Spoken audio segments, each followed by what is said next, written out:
All right, folks. It's me. I'm back. This is the Foolish Optimist. I'm your host, Amy McDonald. We have a very, very special guest today. We have another candidate for U.S. Senate in Illinois. This is Jump Shepard. He's not a politician. He's a scientist. He's a construction worker. He is running to represent the average middle-income American like himself in the U.S. Senate because he wants people like you and himself to be successful. So, Jump, thanks for being here. I'm so excited. So glad you're here. Maybe we can kick off with why you're running in 2026. The big question. Thank you for having me. Wow, that was great. I'm running because of all. Need more time. We're out of time. That's the short answer. I'm not a senator. I'm not a politician. I've been sitting on the sidelines my entire adult life, mostly when Bernie Sanders got in. When he got into the running in 2015, that's when I really started watching politics. And that's when I started learning about the process. And the more I learned, the more I realized we're out of time, that our environment is out of time. Our economy is out of time. Our debt ceiling is out of time. Our credit rating has gotten degraded. We're out of time. That's the reason I'm running. And I really want to use this campaign. I want to be the spark.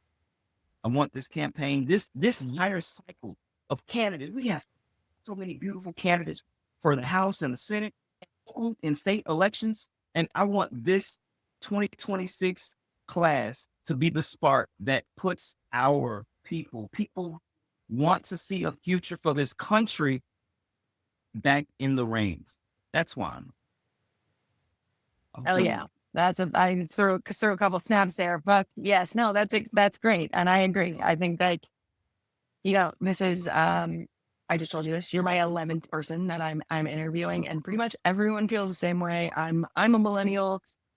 We want people who represent us. So why did you decide to jump into the Illinois Senate race, aside from Dick Durbin retiring? I mean, I know it's an open seat, so it's going to be a lot of competition, but why the Senate? How about that?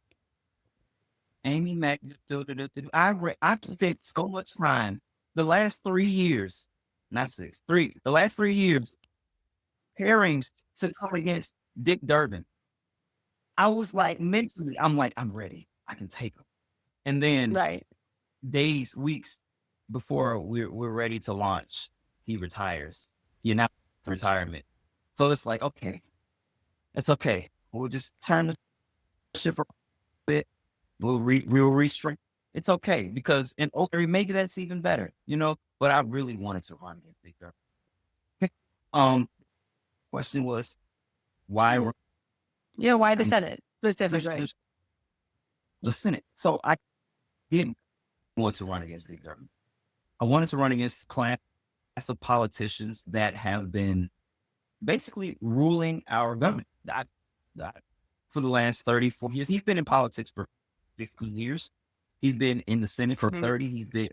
He's been number 2 in the Senate behind, I believe you're in New York. Yep. I am. Your guy. He's been the number 2 in the Senate. Chuck Daddy. But anyways, he's been behind him for the last 20 years. I want to say it. Yeah, I've been the number 2 most powerful Democrat in my lifetime.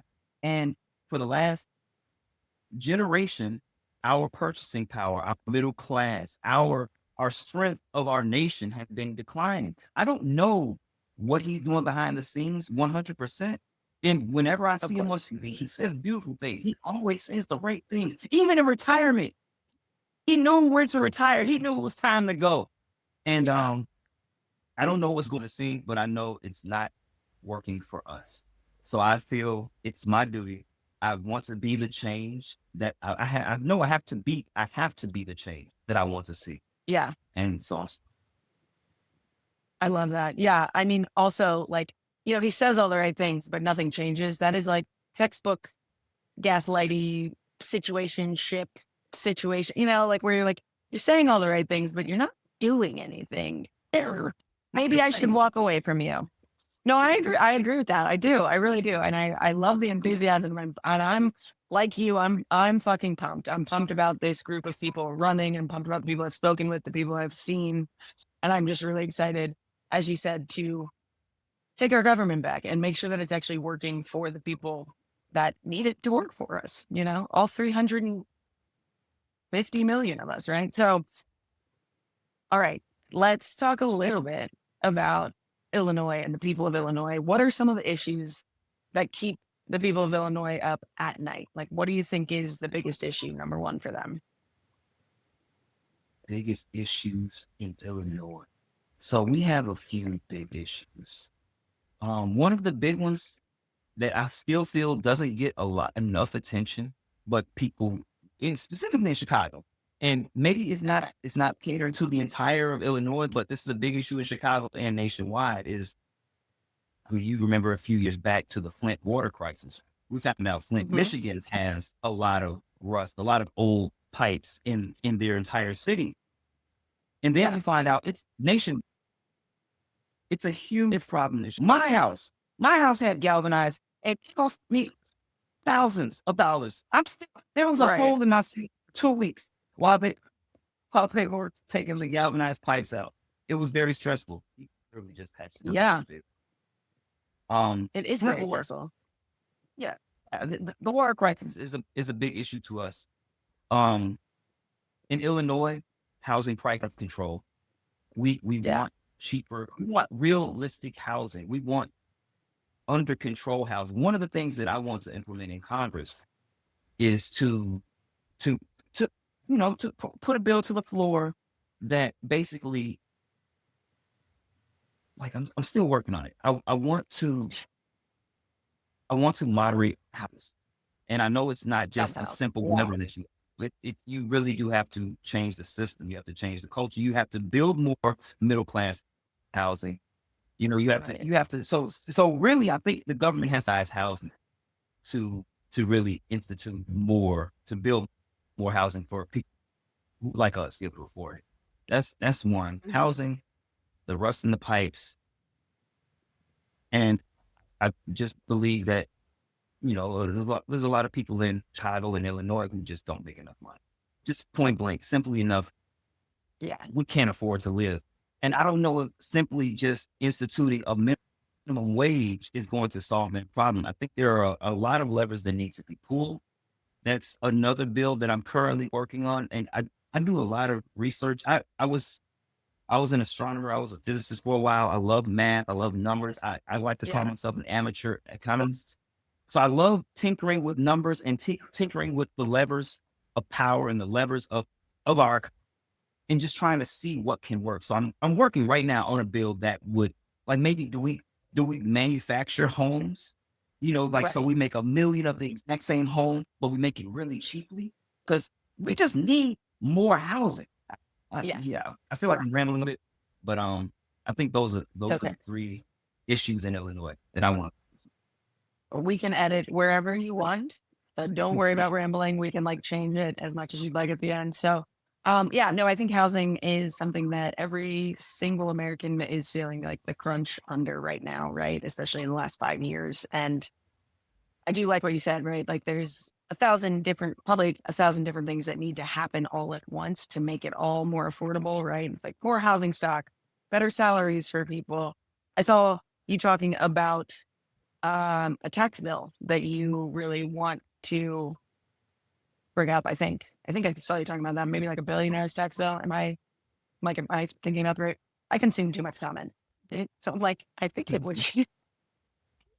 What are your thoughts on billionaires as they stand today?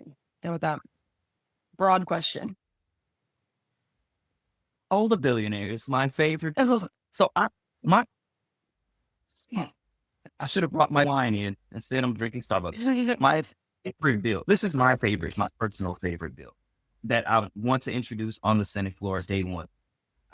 Maybe in committee, you got to follow the process. Yeah. But I also want to state, I'm not a politician. I don't come from a political background. I have some experience in mildly political setting. I'm in the Chicago Federation of Labor. I am on the Electrical Workers Minority Caucus in my local IBEW chapter. I am not a politician. I'm not a fast talker. I don't, I don't channel in those channels. I'm still learning. I'm learning how to be a politician, and I don't even know if I want to necessarily be a politician. I think I want to be a regular person who helps in politics, who navigates this political realm. But anyway, the Billionaires Bill. So this is my favorite. I want billionaires to know that we love them. We love and appreciate billionaires. We appreciate all the work that they do for our economy, for the economy, and for encouraging people to, to get a job. And they really do a lot for us. And I think the best way that we can promote them to succeed, the billionaires, I mean, is by helping them spend their excess. So I would say maybe after the first $10 million in profits or $100 million in revenue, we're still working out the exact numbers. We just encourage them to place anything else after, within the first, I'm trying to word this the right way. 92% of what they make after $10 million is going to get taxed. Perfect.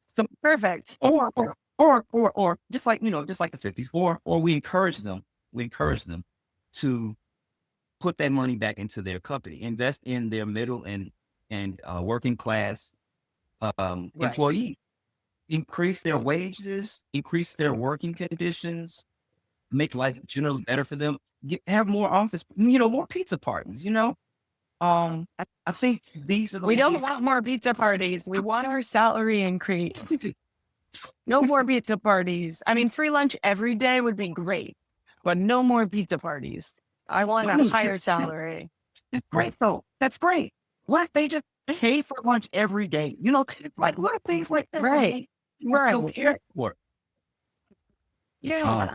I mean, like that's a great. Yeah, that's smart. Yes. I mean, the billionaires bill. I want to encourage billionaires to basically invest in themselves, really, and that's my favorite. That's my favorite deal. And I got to say, you're speaking their language, right? Which I do appreciate. Rather than saying, "Hey, you're investing in the workers who work for you," you're actually investing in yourself by investing in the workers, who are then in turn going to stay at your company longer, make you more money. I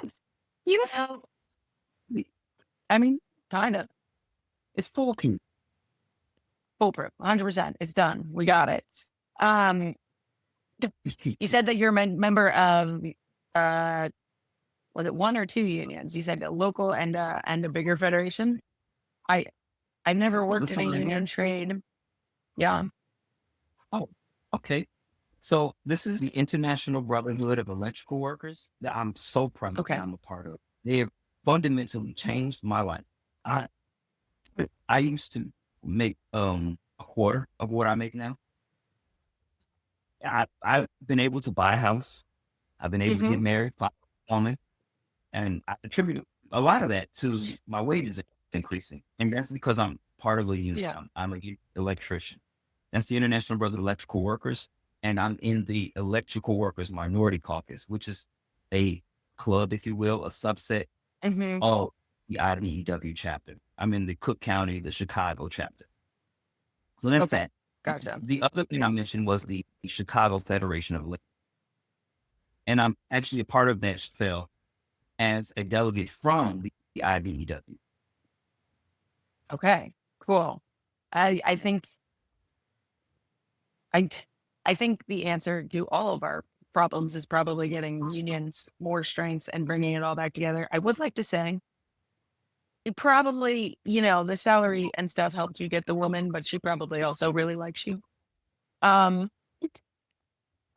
it's just like, but once you have more money, you feel more settled. You feel like you can like you said, you feel like you can buy a home. You feel like you can start a family. You feel like you can do all these things. And it's, obviously it just gives you a settling feeling of like, oh, I'm going to be okay. Now I feel like I can spread my wings and stuff.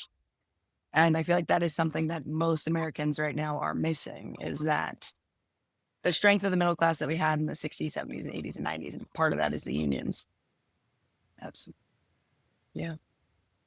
Yeah. So right up top, you talked about the planet. You said we're running out of time for the planet. Tell me a little bit about what you think on environmental and how maybe we can use environmental programs to maybe bring in new jobs, bring in higher salaries, bring in more opportunities for Americans, working class Americans. Do you have any thoughts there? More opportunity working class Americans. I haven't thought that far for bringing in jobs. The part of it that I focus on the most is that, I mean, we're running out of time. What I mean is that our climate has already increased. Our temperature, our global temperature has already increased over 1.5 degrees Celsius, which is that's what many climate scientists say the point of no return. We can maybe eventually over time start to bring it back down, but it escalates. It becomes a what is it called? A self-feeding. It's like a cyclical. Yeah, exactly. Yeah. Yeah. It gets worse over time, and we get exponentially more tornadoes ravaging our hurricanes, bigger and strong things, more fires in California as the state dries out, more recession, like more people losing their homes. The insurance companies leave more of the country, and what I think, I'm also an amateur futurist. People are going to leave the desert because we shouldn't really be living there. And people are going to leave Florida because as the water levels rise, they're going to have to leave those coastal cities.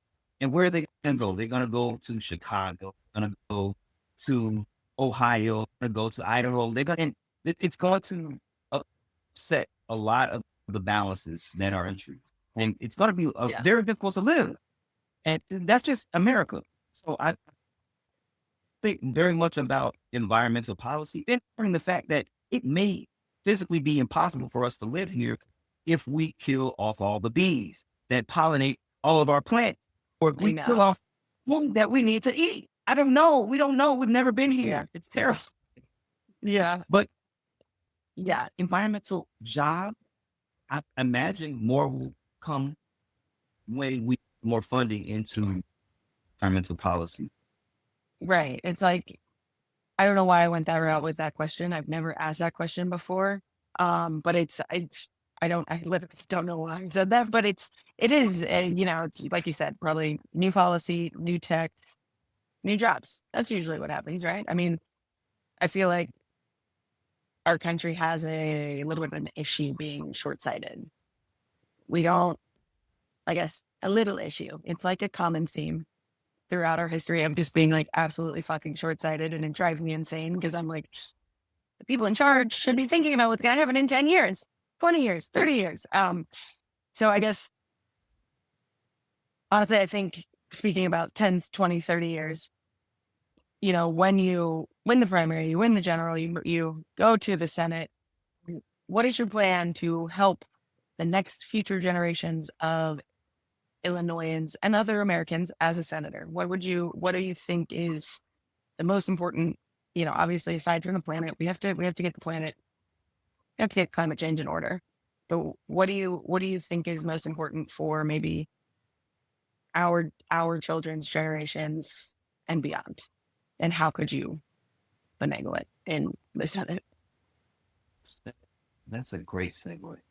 That's a really great segue, because we do need to about the next 2 or 3 or 4 generations. We need to worry about the future of our planet. It's selfish of us. Yeah. It's selfish of us to look this debt that we're accumulating. That's what we're doing.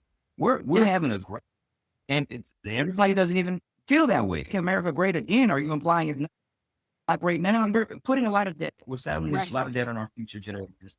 We're also we have elder statesmen. The average age of the Senate is 65. We've had 3 Democratic congressmen and women die in office over the last couple months. Like our This is too old. We do need representatives. They do need representation in the octogenarian and nonagenarian ages, but we need representation in the 20s and the 30s. Right. The way I would help the younger people in Illinois and country elected, I would do the same thing I'm doing. I would expose the weakness of the people that they're rooting against. The people who have been in office for so long, they've lost their constituents. They've lost touch with reality for Americans. That's it. I would for sure, I would be the canvas that, or I would be that their message speaks. Nice.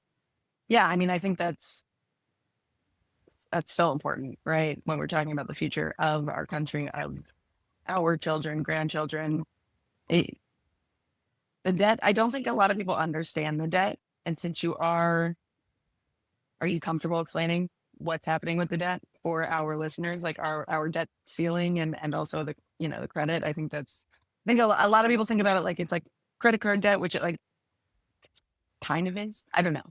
If you're not comfortable explaining it and you don't feel like you've got it down, don't worry about it. We can skip it, but give it a shot. Okay. So our nation's debt is at about $35. It's been rising constantly since Bill Clinton managed to clear our debt. He got us down to zero debt. That was great. He did a good thing in that. But every president since then has added more and more to the debt. And in 26, Trump added a record-breaking amount. He added the most in history. And it's been climbing. And Biden, Trump, and Obama both added considerable amounts. Yeah. It keeps climbing. And we're at a point now where our debt to GDP ratio, our debt to our gross domestic product ratio, the amount of money the country brings in, is now at almost 100%. Depending on who you ask. Because, too much. Certain people add certain things to the debt. So some people might say it's 120%. Some people might say it's about 80, 90%. But we're at a point where the, who is it? It's the world, the world organ that monitors credit. Well, it's a couple of different credit rating. We've got, it's now been dropped across all three, I think.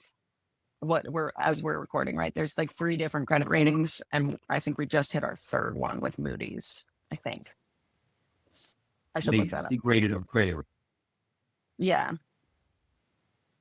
And so now, it becomes harder for us to sell our debt. Actually, the nation, China as a nation, has historically bought our debt, and they're selling off our debt to the point where they're a minority holder of our debt. So you see the writing on the wall. They don't bag when everybody makes a run on the bank. Now actually Americans are the majority holders of America. And so this debt is climbing, and at some point, if we don't get it under control, so I have another example. Japan is at a point now where their debt is unsustainable.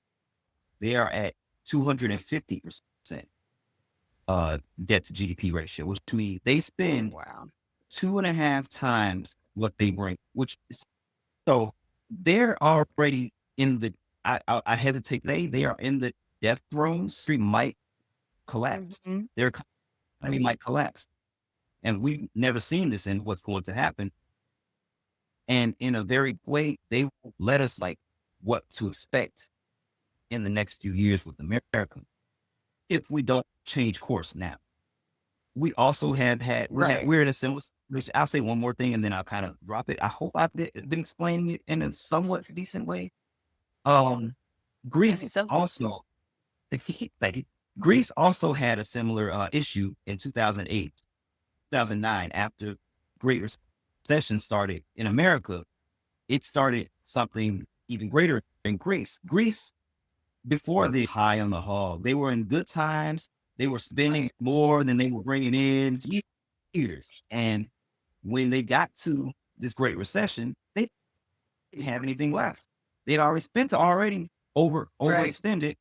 And so, their children will be paying it off slowly over time for decades.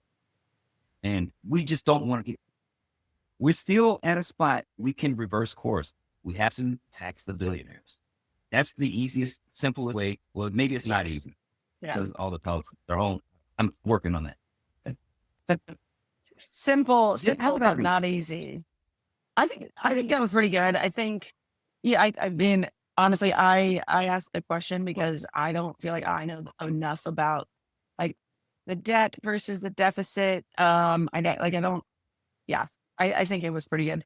I know that our credit rating has dropped. I know that because our credit ratings dropped, our interest is expanding. And like, that's why people aren't buying the debt, because they're like, oh, the interest is really high. It's not a good deal anymore.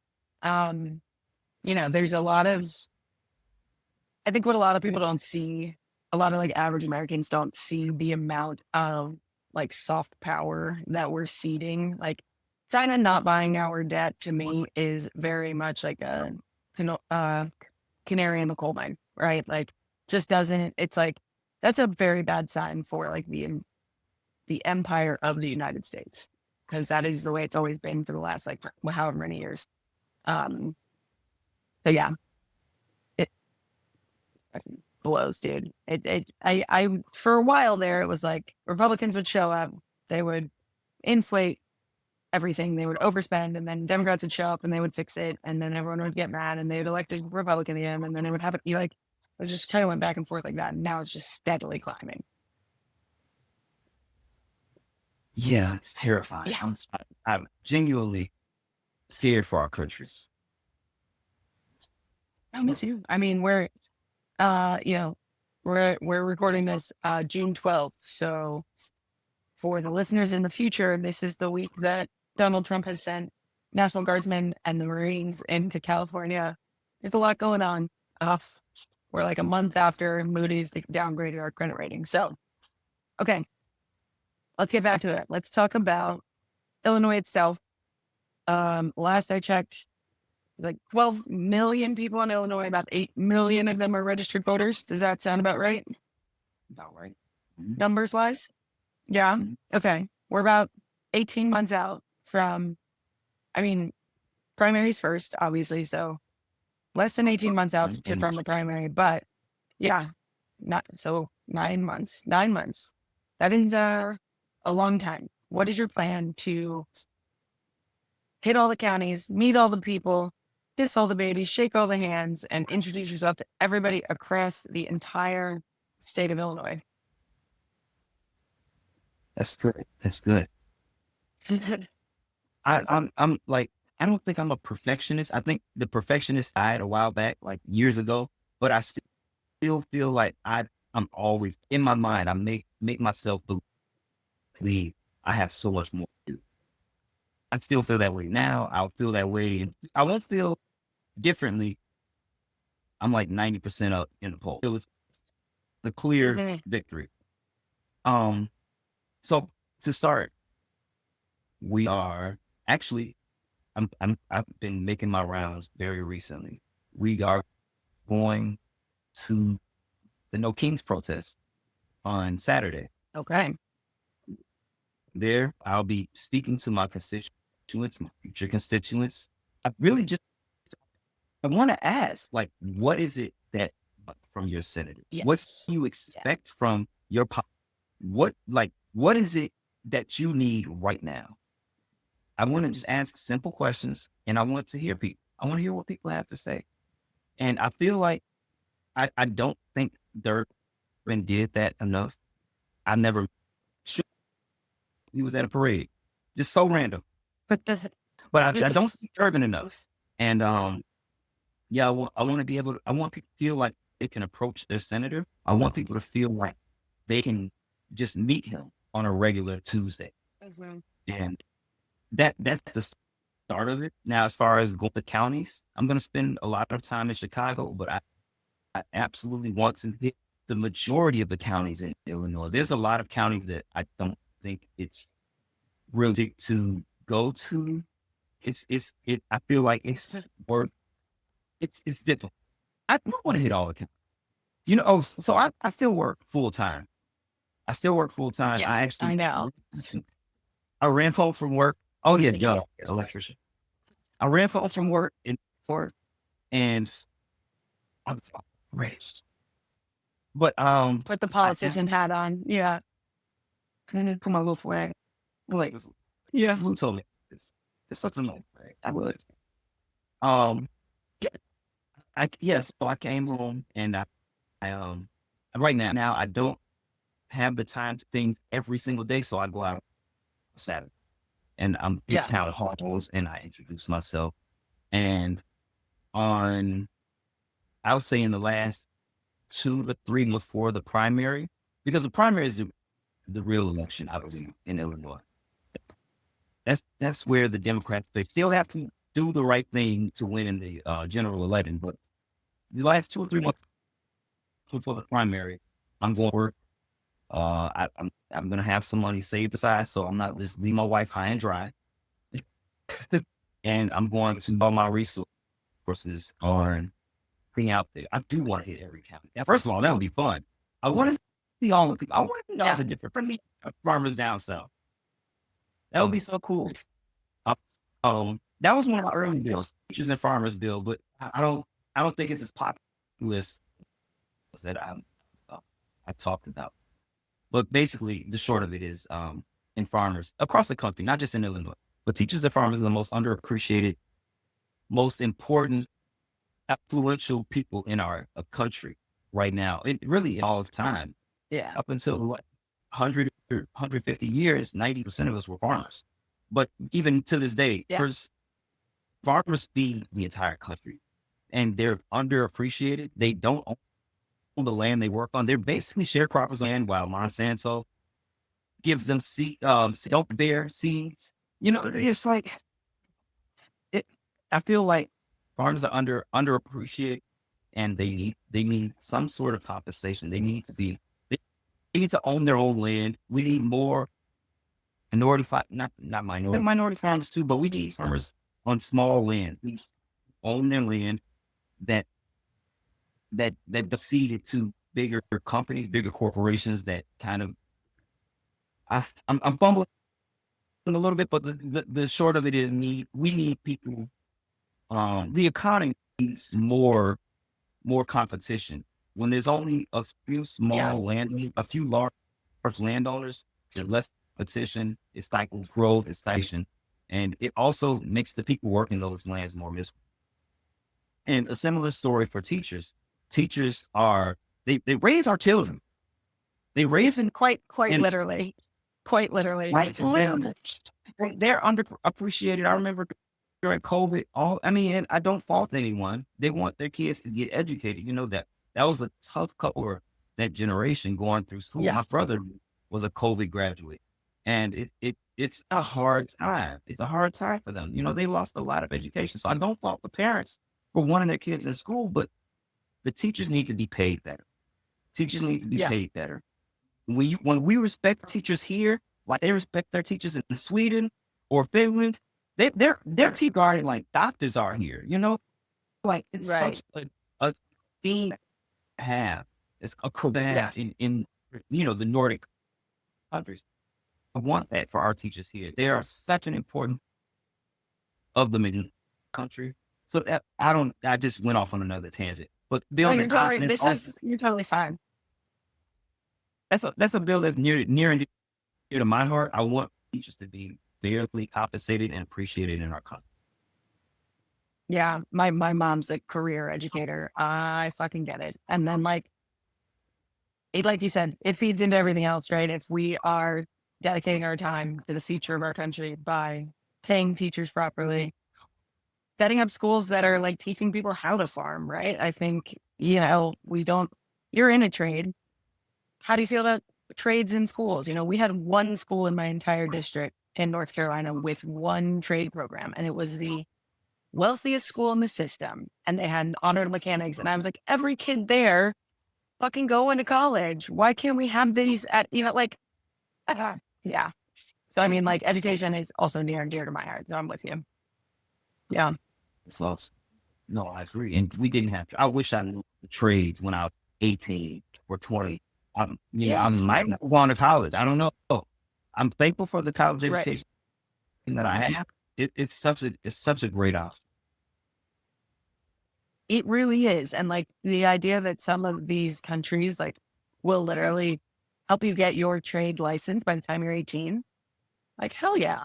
If you know what you want to do, or you're like, hey, this is what my family does. We own an electrician company. We own a plumbing company. Like, those are jobs that everybody fucking needs. We're going to need them forever. Let's like, and they're skilled. They're very highly skilled. Like, we need people doing that. Crazy to me. You mentioned farmers. You mentioned big farming, not big pharma, but big farming companies, which leads me to my favorite topic. It's monopolies. I really want to go back to what you said, right? Where we're talking about these like big companies stifling innovation, stifling obviously small businesses and things like that. Do you have any ideas about how to work with your colleagues, future colleagues in the Senate on how to like hashtag make America innovate again? How can we get back to that time period? So that's a great question. I think one of the most important things we can do to increase the levels of innovation in our country is to get rid of programmed obsolescence. Yeah. When all of the products, 99% of the products we create to fail at some point in years, that it only hurts us. And it helps monopolies strengthen the people the companies that already have. The way I would work in the Senate with my colleagues to break up what you have to break up monopolies. And I'm thinking on the fly. Yeah. How do you break monopoly? You give the money power to individuals. That's one I want to look on. I want to think about that one. You can loop back to it. I mean, I think about it. My background's in tech. So I have and I've been in startups for 1,000 years. So I have this massive chip on my shoulder about these, institutional tech companies, Apple, Google, Facebook, Meta. I get angry. I get angry because they have monopolies and they have the money to lobby the Congress and they have all these things. And so many people have so many great ideas and they just can't get them off the ground because they don't have people giving them $1 million or, yeah. Break them up. That's the first thing you do. Yeah, that's the first thing you do. You break up Meta into Facebook and WhatsApp and Instagram, Google. Google needs to be broken up. Yeah. We grew up loving Google, but Google the monopoly now, and they do it on purpose, and they have to be right. And they have you. As I say, they own YouTube, right? Yeah. Yeah. Well, anyway, it's huge. The collection in just YouTube, it's scary. That could segue into AI. AI is a whole different beast. We're gonna lose a lot of our graduate AI. AI is going to take over. I was listening to some futurists a few days ago actually, and they were likening AI since 2023 when we first kind of got discovered, like this new form of AI. In 2023 students, in 2024 college graduate. Now today, right now, it's like a PhD student. It's as a PhD college student. What is it going to look like in 5 years, 10 years? Is it going to be smarter than all of humanity? And because all of these giant monopolies are racing toward the cliff that we don't stand in this cliff, it's like, let's speed up. What does it look like? When do we start put sentient thing now? Because now in 5, 10 years, AI is sentient. into the robots Yeah. are going to take all of our jobs. And now I sound like a crazy person. No, But I think the fears that, and I think the fears you have are very like valid, and I think a lot of other people feel these exact same. Which futurists do you listen to? Is my question. Is it a podcast? One of my, yes, while I'm working, I listen to podcasts constantly. And he's more of an economist, but they talk about things that will affect us in the future. And they have a relatively new podcast on on um on Spotify. It's called Lemonade Stand. I love them. I've only listened to like a few of their. They're.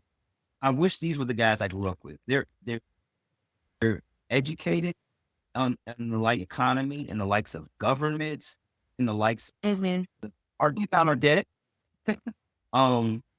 That's probably my favorite podcast right now. I listen to some classic podcasts too. Don't call me a radical. I listen to the Young Turks. I listen to, I don't know how you feel to, but I like other podcasts too. I listen to the New York Times podcast and NPR's podcast, Daily and Up First. Their politics podcasts. I listen to them. I like social commentary as well. So one of my favorite podcasts is Charlemagne the God. I listen to him speak a lot. I think he's really intelligent. I think he's more intelligent than he actually lets on. He's in a podcast with Andrew Schultz. You might have heard of him recently. He's a very charismatic character. He can, I don't know, I think he could be dangerous in the future, but I listen to those. One of the guys in my campaign told me to stop saying, we can cut that out. We can cut that out. We all say it. It's literally like, the first time I listened to some of these podcasts back, I was like, I think I said the word like 400 plus times in 35 minutes. When you say New York Times, I can hear it in my head, right? I'm Michael Barbera, and this is the New York Times. This is the Daily. Okay. So here's what else. Let's you need to know. Yeah. One more thing.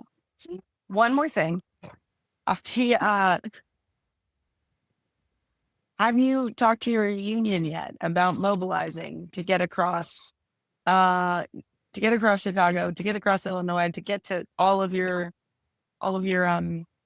counties in Illinois? Actually, so I'm in a first name basis with our political director of our local. Yes. And I just reached out today. I'm running for Senate. He's like, whoa, really? Not a politician. I really am just a guy.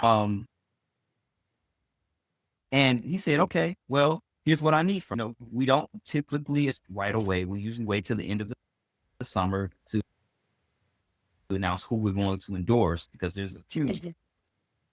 So he basically asked me for a resume. So when they announced that summer, he's going, but I'd like to believe he was such a strong member of the union. Oh, excuse me. Very active in my local.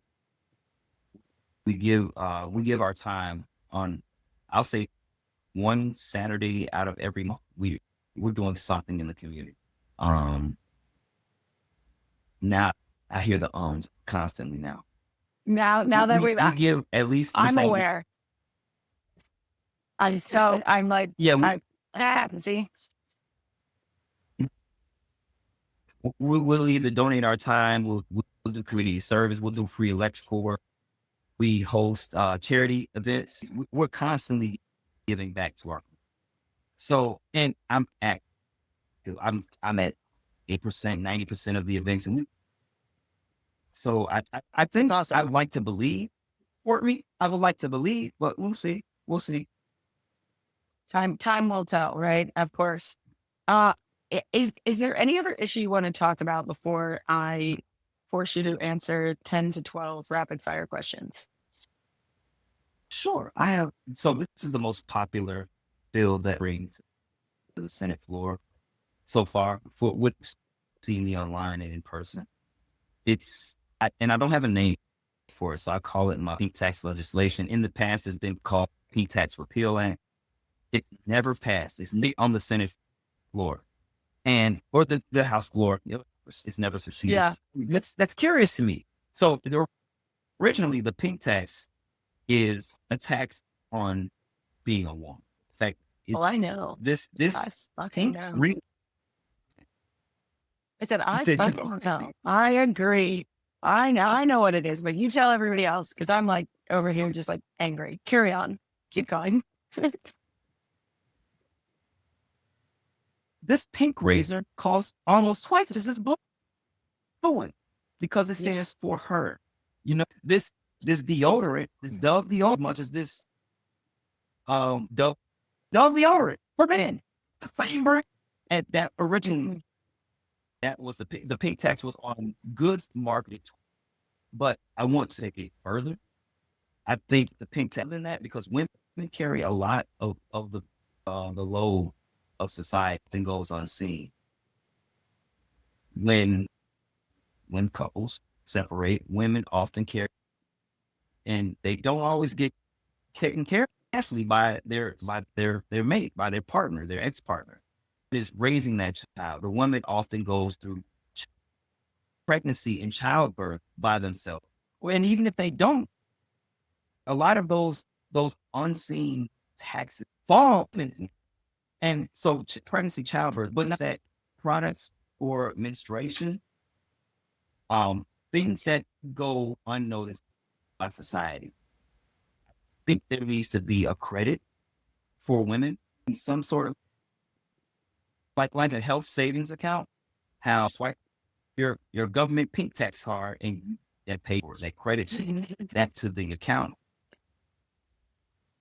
And seriously, these are things women bear that society. I'm laughing because I like it. I'm like, hell yeah, I want my pink card. I don't even know, I of course, like, God forbid you suggest something be for women right now, especially with trans rights being such an insane topic and hot button item. It's like, I can't imagine if a repeal pink tax option has been, I can't imagine if it hasn't been able to get passed in the past, how it could get passed now because of how much of a lightning rod trans women specifically are.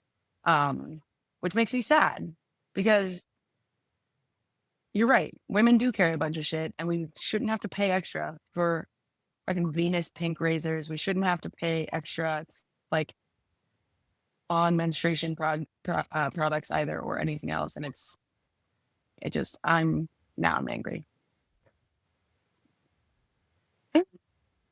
You should be. And you take that anger, you let Chuck know. No, fucking in this bill. Fucking Chuck, dude. Fucking Chuck. And my guy. I love I it. want to say something. He'll write a strongly worded letter. Please.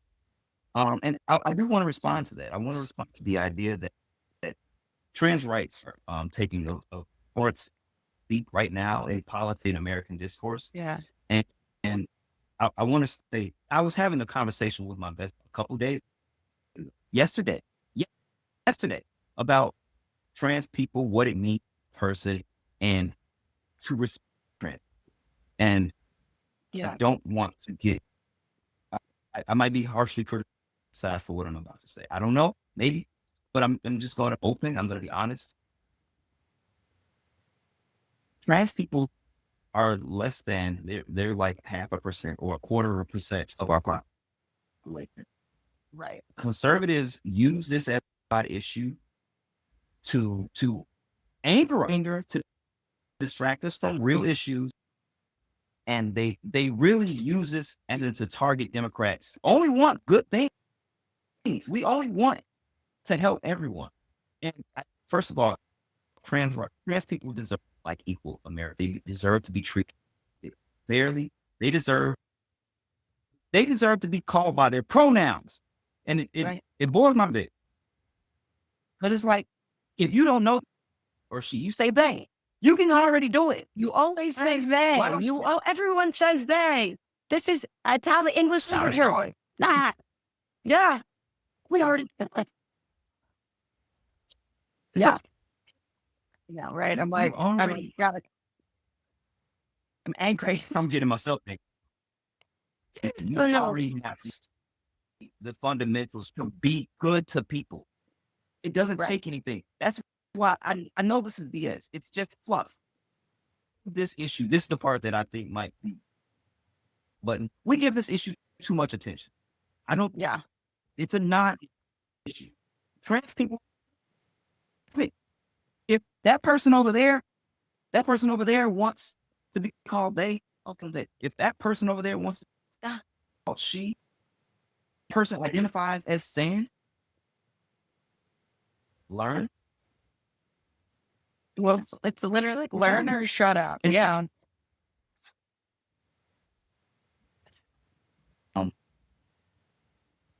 Yeah, that's it. That's it.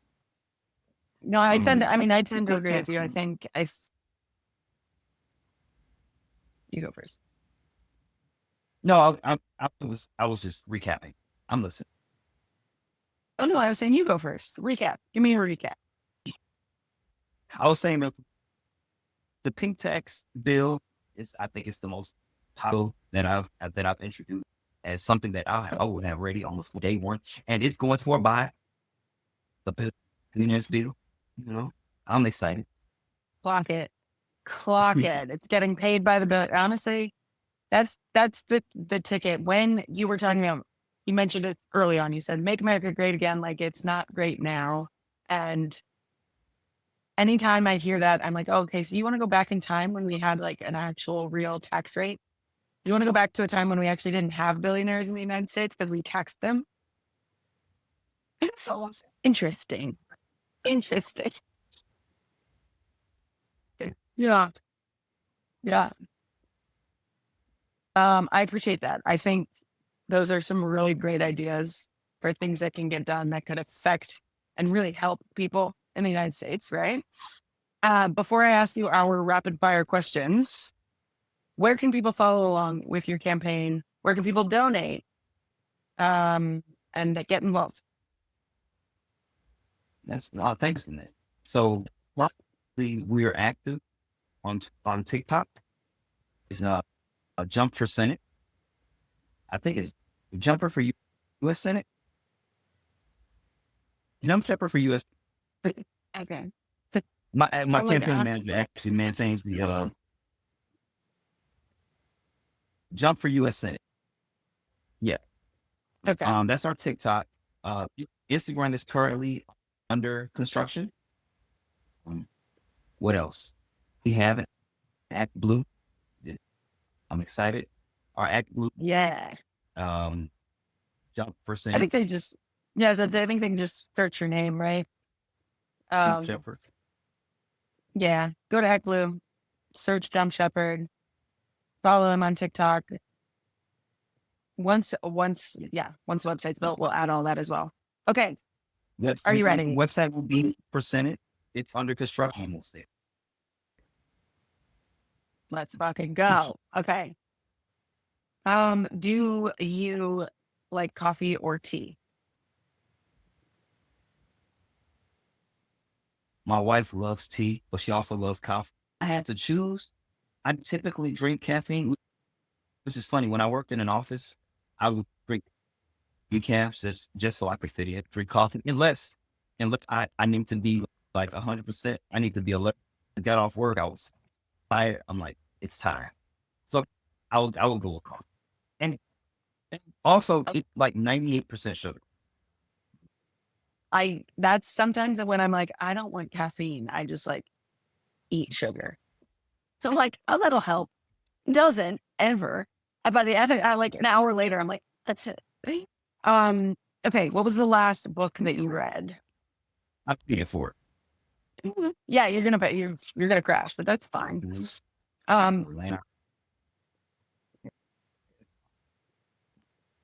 The last book, we got a little delay now. The last book that I read Yeah. was, well, actually, I was reading that about at the same time. So reading Michelle Obama's book, and also I'm reading a book about negotiating. Never Split the Difference. I'll read it twice now. I love Never Split I love Never Split the Difference. It's a good book. I've been in sales my entire life, and it's like one of the first pieces. They're like, read this book, and it's like, it's good. It's a good one. Okay, what is your go-to karaoke song? Karaoke? Okay, I'm gonna get flack for this because I'm a huge Drake fan, and even though I just did Lamar concert, I Drake song probably. Yeah, it's probably the same that that won't much. So maybe let's say Hotline Bling. Yeah, let's go there. I don't go to Okay. karaoke. If you had to eat one meal for an entire year, every day for an entire year, what would it be? So Your favorite food? Sunday, my first and 14-pound brisket. I started Holy shit. way later than I should have. I started at like 11 o'clock. I know I should have started earlier. I didn't finish till 3 a.m. But it's so I would eat that for an entire. Yes.